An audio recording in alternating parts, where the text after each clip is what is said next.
I'm Sarai. And I'm Haley. And this is Seamwork Radio. Welcome back to Seamwork Radio. Today, we're talking about ways to sew more sustainably with tips from you all in the Seamwork community. So we're going to cover 4 main ways to consider your environmental impact when sewing, but also create less waste and maybe save yourself some money too. And then we're going to break down each of those 4 ways into actionable tips that we heard from the community. So we're going to have some really great tips from you guys. We started a thread there and asked for your best ideas for sewing more sustainably. And we got some really, really good ideas. And I'm really excited to actually incorporate more of these myself. So before we get to that, let's talk about our icebreaker today, which is related, and it comes from that thread in our community about sustainability. And it's from Natalie, and it's actually more of a question. Natalie asks, as a beginner sewist, I try to view each project as a learning opportunity because I know I will make mistakes and I'm not experienced enough in getting the right fit that I prefer. It's almost like I'm developing a closet full of wearable muslins for the time being. It seems wasteful to make actual muslins. Any tips on what to do about the sheer volume of fabric that is needed to learn with before we can get to the point where everything we're making can be lifelong closet staples? What a great question. Thank you for that, Natalie. What do you think, Haley? How would you answer, Natalie? I have so much to say about this. The first thing I want to say is kind of more of a mindset thing. And that is to something I notice kind of circulating in the sewing community is this idea of achieving perfection in your garments. And not that that isn't a noble pursuit. You want to have a mastery of your craft, but for some people that is definitely a goal. But I think ditching the mentality that everything has to be perfect in order for you to love it and wear it and enjoy it, I think that that is such a big thing and something that I have learned to do, because the reality is that having that mentality does contribute to a whole lot of waste. So I just want to give you permission, if you don't feel like you already have it, to release that. My next tips are more practical things. The first thing I'm going to recommend is to keep a fit journal, because the more you sew, the more you're going for yourself, the more you're going to notice things that you need to do consistently to get garments to fit on your body. And having a place to write all of that down and notice those patterns is really going to save you a lot of trouble and time and also projects. Another thing that I would recommend is checking out tissue fitting. Tissue fitting is the process of using tissue paper pattern to check the fit before you cut and sew a garment. And I think that it's really helpful for creating a better fit without always having to make a muslin. I am a big fan of making a muslin, and sometimes it's just absolutely necessary, but you can definitely reduce the instances where you'll need one. Another tip is to slow down your sewing process and baste and try things on as you go. I think that that's definitely going to help you to intercept some fit problems that maybe could have been avoidable or easier to fix if you would have caught it earlier on. Those are the things that have to do with fit. I guess one other idea I have is that if you are concerned about the sewing skill set and that hindering your finished product, then I would encourage you to do small samples of whatever skill that you're maybe a little nervous about. If you're nervous about zippers, practice the zipper on some scrap fabric before you put it into your garment. I think little step outs like this can be a really good practice for practicing before you get to your garment. Mm-hmm. That was a mouthful. Sarai, what about your tips? What do you think? Well, I think that really helped to address her issue with, not feeling like her garments are good enough to last for a really long time. I'd like to just give her some practical ideas for the waste issue and feeling like she is wasting a lot of fabric while she's learning. One thing that I'd really recommend if you feel that way is to try using secondhand fabric or even sheets or linens that you can get at the thrift store. You can find some really, really good fabric that way. And, you're really helping to reduce waste by using something that's secondhand. You also save some money by doing that. I mean, sheets have an enormous amount of fabric, and they're it's a really high quality cotton a lot of the time. And, you can even find linen sheets sometimes. I've mentioned this a couple times. I have some old linen sheets sitting in a box in my garage that I'm going to one day repurpose. So I think this is a great way to go if you really feel that about the actual amount of fabric waste. I think also one thing you can do to make yourself feel better is finding ways to reuse garments that you don't think that you'll have forever. So whether that's cutting a dress into a skirt maybe later on, or even taking it apart and reusing the fabric, or taking it apart and using it as scraps to stuff a pillow or something like that. I think that can also really help if you have some go-to ways to make sure that anything that you create that isn't up to your standards, or if you change your mind about it, or it's just, not what you want anymore, that you feel good about the way that you're disposing of it, whether that's donating it somewhere or reusing it in some way that's actually going to be practical for you. So those are my ideas. But this is a really great question, Natalie. And I think it has, as you can tell by the number of ideas and tips we had, I think it has a lot of nuance to it. I think there's a lot of different ways to approach this when you're a beginner, both from the skill building side of things and the waste reduction side of things. So it's a really, really good question. So if you have an icebreaker that you want to ask on a future episode, if you're a member, go to seamwork.com/go/icebreakers, and that'll bring you to a thread on our community where you can leave your idea for a future icebreaker. And we would love to hear from you and use it on a future episode. All right. So today we are talking about sustainable sewing. I think that a lot of us turn to sewing as this way to disengage from fast fashion and all of the environmental impacts that come along with it. And even though sewing is a lot better alternative, that doesn't mean that it's perfect, and it doesn't mean that it's without its impact. And that's why we're always trying to find new ways to create just more sustainable sewing practices and reduce our overall sewing waste. Seamworks actually recently became a certified B Corp. Sarai, do you want to talk about that? Do you want to talk about what a B Corp is? Yeah, so if you're not familiar with the B Corp certification, it is an independent certification for-profit companies that are dedicated to using business as a force for good. So the way that works is there's an independent organization called B Lab, and they vet organizations through a rigorous process. It took us close to 2 years to get through this entire process. And it involves testing, it involves auditing, it involves a lot of documentation. And in the end, what it is a verification that you're meeting social and environmental performance, transparency, and accountability standards that they've set forth. So unlike a traditional corporation, a B Corp is actually legally required to consider the impact of their decisions on all stakeholders. So that's customers, workers, the community, and the environment. And we actually have this now written into our legal documents that this is a requirement for our company. And so that process of becoming B Corp certified, which was a really, really educational process, it gave us a lot of different ways in the process of trying to meet those standards, a lot of different ways to improve and find ways that we could do things better and meet those standards. So for me, that was one of the things that really drew me to B Corp certification, was getting a better understanding of how we could do better and where we might be falling short and where we could make the biggest impact. And that's something that we learned through this process. So we've made a lot of changes on all those stakeholders that I mentioned: customers, workers, community, and the environment. We made changes to hopefully create better impacts on all of those groups. But I want to talk a little bit about the environmental side of things, since that's what we're talking about today. So some of the things that we've done to create a more sustainable sewing room in particular are, we wanted to cut down paper waste. So that's one of the things that we wanted to do. We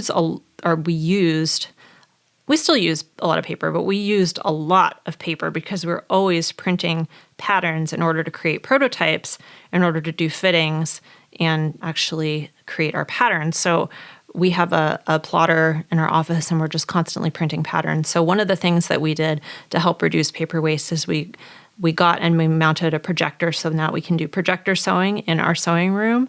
And that actually saves a ton of paper because you're projecting the pattern directly onto the fabric and using that to cut rather than having to print and reprint the pattern over and over again.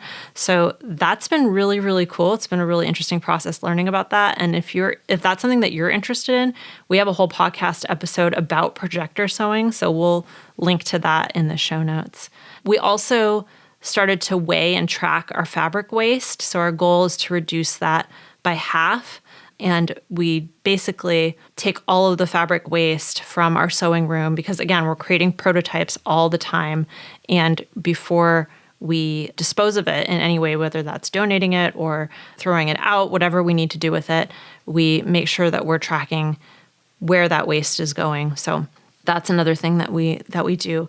We also, one of the ways that we're reducing that fabric waste is that we are creating more wearable fit samples so that those fit samples, instead of going into the landfill, they can actually be donated to a local charity that we work with so that they can be used again. And so we make them in such a way that they are finished, they have nice fabric, they have all the zippers are finished, everything is done and it looks like a regular garment, and it's a little bit of extra work on our part, but it makes sure that those fit samples can be used for people who need them.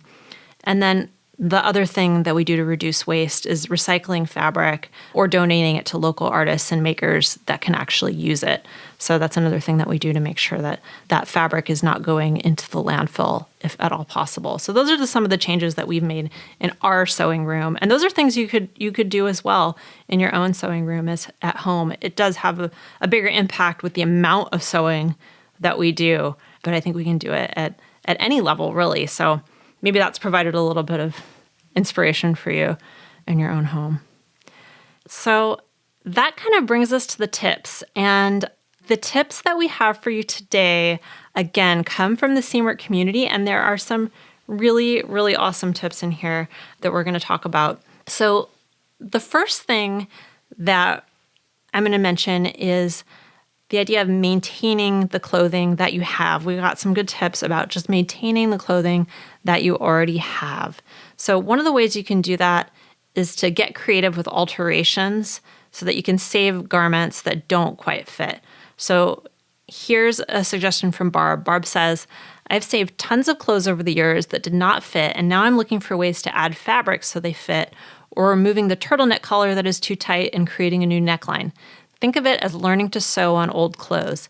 If you mess it up, you do not waste money on fabric. If it worked, great. So that's a really great tip from Barb about making alterations to garments that don't quite work right now. And then the next tip is from Marsha, and it's about laundering your clothing so that you can extend its life. And Marsha says, we hear that frequent washing of clothes causes them to wear more quickly, even with careful washing. I try to wear clothes at least twice before washing and try to hang them up / put them away carefully to avoid wrinkling so that they can be worn again. Less washing means saving water, and water shortages are a problem in places throughout the world. When I can, I use the clothesline for drying, saving on energy.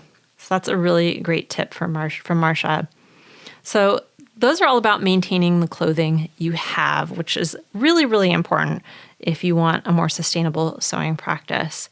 The next set of tips is about saving your scraps. And this is my favorite because I have some guilt about throwing away fabric. I don't like to throw away fabric. I tend to keep a lot of scraps. And if you, like me, struggle with what to do with all those scraps, we have some ideas for you. So the first one is from, I'm sorry if I butcher the pronunciation of your name, Bronhe. I think that might be how your name is pronounced.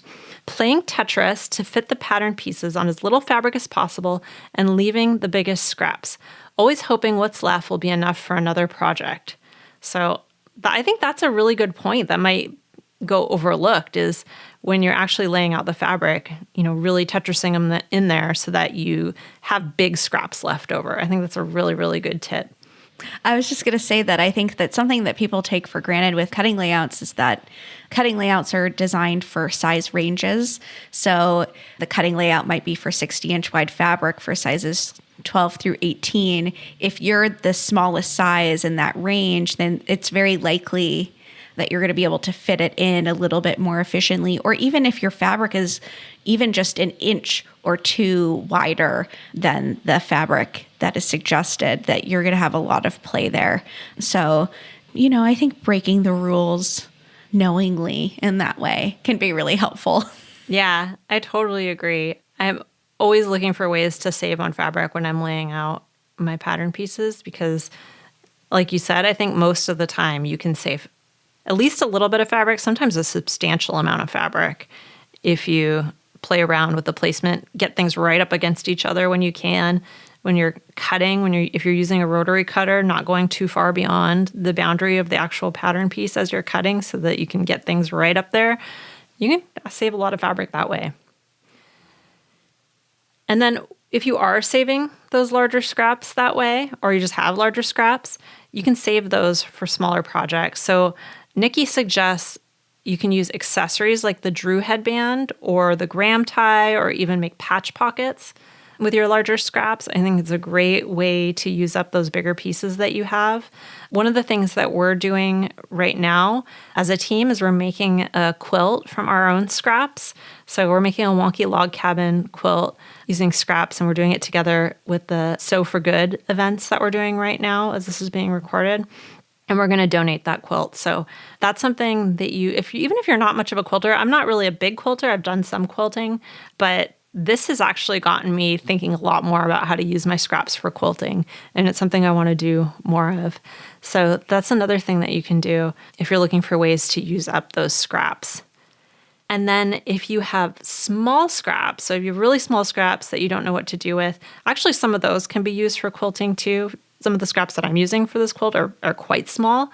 But if you have small things that you don't see a use for, or maybe they're not good for things like quilting or patchwork, then you can also use them as stuffing. So Nikki also suggests boot buddies, which are essentially these stuffed tubes that are used to help your boots keep their shape when you aren't wearing them, which is a really cool idea. And Elaine uses hers to stuff pillows, and she even suggests making a tailor's ham and a seam roll from your scraps, which I think is very intriguing because you could make it look however you want. I've never made a tailor's ham or a seam roll, but I kind of want to now. I've always wanted a tailor's ham that looks like an actual ham. Like a ham, yeah. Yeah. I'm not sure how you would do that though, other than I don't know. Maybe if you, I don't know. I was thinking, could you paint it? But no, you wouldn't want to paint it and then use it as a tailor's ham. I guess you could get it printed at Spoonflower or something like that, but then that would defeat the point of using maybe not pieces scraps. Sustainable, yeah.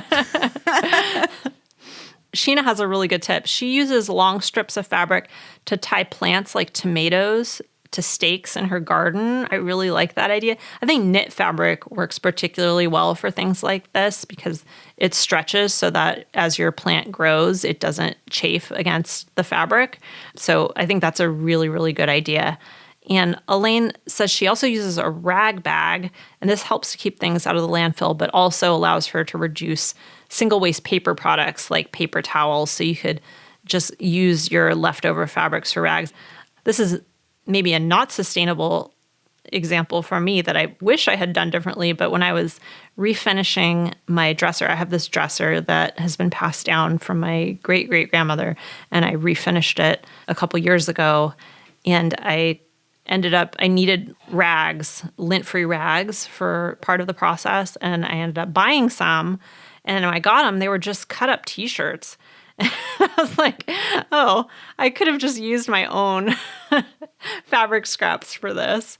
So I think having a place for your rags, I think like T-shirt type fabric, knit fabric is great for rags, but also wovens work too. So that's another really, really good tip. All right. Bringing us some more tips. The next batch of tips is all about thinking more about things before you toss them. I think it's really easy to just like chuck things in the waste bin and then forget about it. But taking a little pause and thinking a little bit more critically before you do that. Elaine suggests, we have a lot of great tips from Elaine. Thanks, Elaine. She suggests looking for local places that accept fabric donations. She donates hers to a local library that hosts children's craft events, which is really great. I know sometimes preschools and even daycares also accept things like that. You can also look for textile recycling programs. Lots of larger retailers like H&M, which is really, they do nasty things for the environment, but they do have a textile recycling program. And you can look for things more locally as well. I think this is a place where the Seymour community is really great because you can connect to people in your community and then see what they're doing with their fabric waste. And you might get some good ideas. And as a pleasant byproduct, end up helping someone in your community who could actually use what you do not have use for. Our next batch of tips is considering how you shop. Giovanna says that she's selective about the patterns that she sews and focuses on items she'll wear most often. She also only buys fabric when she is ready to sew, meaning that she does not keep a stash, which I'm like very impressed by. She says that design your wardrobe really helps here as well, which I definitely recommend. I know in my personal sewing that following a program like Design Your Wardrobe to plan my sewing helps me to sew less impulsive things. And a lot of the times the impulsive things, not always, but a lot of times ends up being the things that I just don't wear as often. The next tip is to shop small. Marcia says, this is a quote, "I'm trying to support the small quilt stores here, mostly women owned, even though they sell very little fabric that is suitable for the kinds of patterns I'm using. But who doesn't love a good notion?" Amen. And I think that having Garment Sewist frequent quilt stores shows a sewing solidarity and support for these important economic engines in our community, but also has a side effect of encouraging the stores to carry a larger variety of fabrics suitable for garment sewing. Yes, definitely. If those stores don't know that us garment sewers exist in their community and are willing to spend money, then they have absolutely no motivation to carry the types of things we need. And in my experience, I love our local fabric stores, and I feel like they definitely have, their ear to the ground when it comes to what their community members want, and supporting them by shopping there, even if it's just for interfacing and thread and buttons, is a great thing to do. You can even pop into local. I find that a lot of times yarn shops have really great buttons, so that's like another hot tip. If you don't have a fabric store in your community, maybe you have a yarn shop and you can go get some pretty groovy looking buttons there. Yeah, that is true. They often do have really great buttons. I unfortunately don't have a yarn shop or a fabric shop other than Joanne in my local town, but that's okay. I can drive to Portland and support those local businesses, which I do. So that's a really good thing to do. And I agree that supporting those local quilt shops is really helpful for kind of spreading the word about garment sewing. I've been in this business for 13 or 14 years. And I remember at the beginning when we were doing mostly paper patterns, I went to a trade show and it was almost entirely quilt shops there. And every single one of them was really interested in garment sewing, but really hesitant about carrying too much garment fabric because they didn't know how many garment sewers were in their community. And I think if they only knew how many people were interested in garment sewing, it would be helpful for them and for us garment sewers. So definitely support your local shops. Definitely. And I think that quilt fabrics, quilting cottons have come a really long way and are a lot better quality than they used to be, just higher thread count and a better hand. And I am not one of those people who is anti-quilting cotton for garments. I think that sometimes it is totally appropriate. So you might be surprised by what you find. Yeah, that's definitely true. And a lot of the manufacturers who do quilting cottons are making more and more garment fabric as well. Things like lawns that are not that different from quilting cotton. So there's a lot there that I think, it's a little bit of a tangent, but I I think it's a really, really great tip from Marcia. All right. Well, I'm going to recap real quick the 4 main things that we covered here. We had a lot of tips from the community. I'm not going to go over each of them, but the 4 main things we covered were, first of all, maintaining the clothing you have. So making sure that you are keeping your clothing in shape that it will last for years and years to come. That's a very big way to be sustainable. Save your scraps. So finding ways to use your scraps, both large and small, can be really helpful in cutting down on waste. Considering how you shop, including what kinds of patterns you buy, how much you're actually going to wear them, where you buy your fabric, and how much fabric you buy is another really, really good tip. And to think before you toss. So if you are thinking about getting rid of something, finding ways to either recycle or find somebody who's going to be able to reuse it is another really good way to cut down on your fabric waste. So those are the 4 main things that we touched on today. And if you want to learn more about this, we have an article called "Is Your Fabric Sustainable? Learn about the good, the bad, and how to make an informed switch" by Michelle Brown Calistro. And also 3 ways to replace disposables in your bathroom, featuring the free flow underwear pattern. So you can make the switch with these easy projects to help reduce single-use items in your bathroom by Ellie Rivkin. And 5 ways to replace disposables in your kitchen. So those are ways you can create easy projects to help reduce single-use items in your kitchen. That's also by Ellie Rivkin. And you can also keep an eye out for an upcoming interview that we have planned with Zoe from Check Your Thread podcast. And if you aren't familiar with this awesome show, it is all about sewing more sustainably.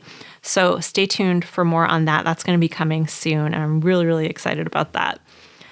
And then I wanted to mention something that Haley mentioned earlier when we were sharing some initial tips for those of you who are more beginners or you're just more interested in fit in general. But Haley mentioned the Fit Journal, and that's a great way to waste less and just have more sewing wins in your life. So our Fit Journal walks you through a simple fitting process that helps demystify getting the fit that you want. And it includes worksheets for taking and comparing measurements, choosing your size, and then making adjustments. And the really cool thing is that when you use it over time, it really helps you to find your fit. So it's available for free at seamwork.com/go/fitjournal. So that's seamwork.com/go/fitjournal. And if you like this episode, again, please leave us a review. We would love to hear from you. You can leave a review on Apple Podcasts or on Spotify, or if the podcast platform that you use has a way to leave reviews or ratings, we would super, super appreciate it.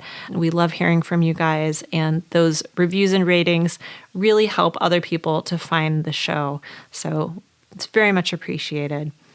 You can also follow us on YouTube at Seamwork Video. You can follow us on Instagram at Seamwork. And if you'd like to join Seamwork and become part of our private community, plus get access to hundreds of sewing patterns and dozens of sew-along classes, podcast listeners get a 50% off lifetime discount when you join at seamwork.com/go/podcast50. So that's seamwork.com/go/podcast50. And that does it for us today. I'm Sarai. And I'm Haley. And this is Seamwork Radio.